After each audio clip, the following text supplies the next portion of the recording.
medo é condição da coragem. Apesar de que muita gente acredita, o medo não é necessariamente um obstáculo para você alcançar o seu objetivo. E é sobre esse assunto que o doutor e psicólogo Lucas Napoli vai tratar hoje. Ninguém gosta de sentir medo.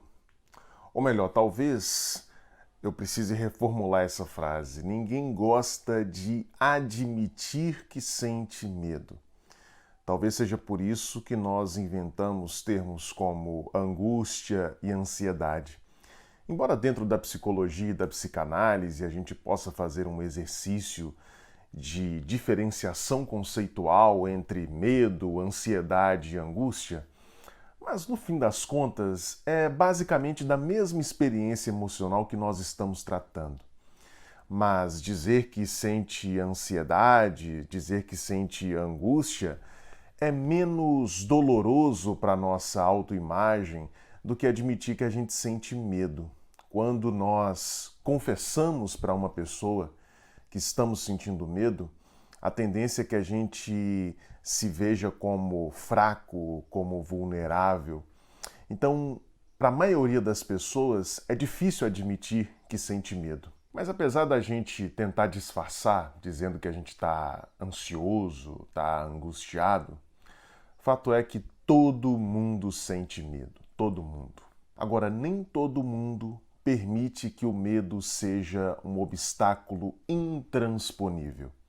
É aí que entra o pulo do gato deste vídeo. O medo é uma experiência altamente desconfortável que, de fato, faz com que a gente se enxergue como fraco, vulnerável, frágil.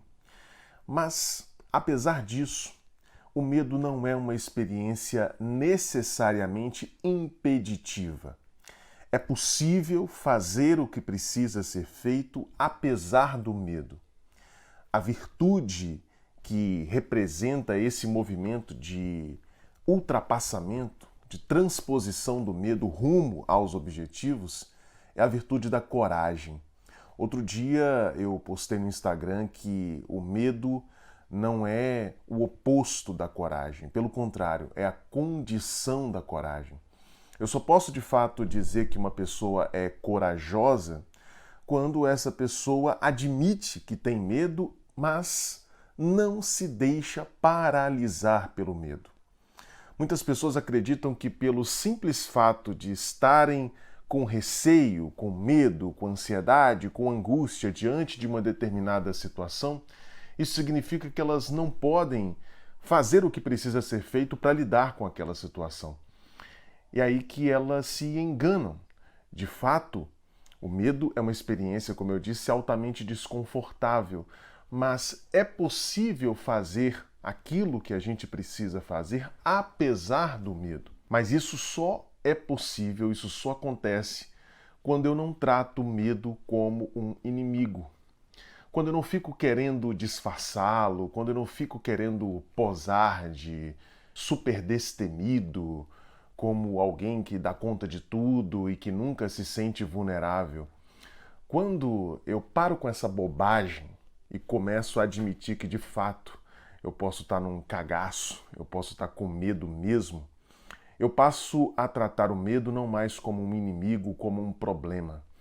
Eu passo a tratar o medo como apenas uma indicação, apenas um sinal de que eu estou diante de uma tarefa desafiadora, que eu estou diante de uma situação que pode me oferecer riscos, mas que, apesar disso, eu posso efetivamente lidar com essa situação. Se eu encarar o medo não mais como um inimigo, mas como um amigo, como alguém que está do meu lado, me indicando que é preciso ter prudência, que é preciso ter cuidado, que é preciso prestar atenção. Se eu olho para o medo dessa forma e deixo de vê-lo como um adversário, como um problema, eu me torno capaz de exercitar com mais frequência a virtude da coragem, que eu volto a dizer, não é oposta ao medo, pelo contrário, possui no medo a sua condição.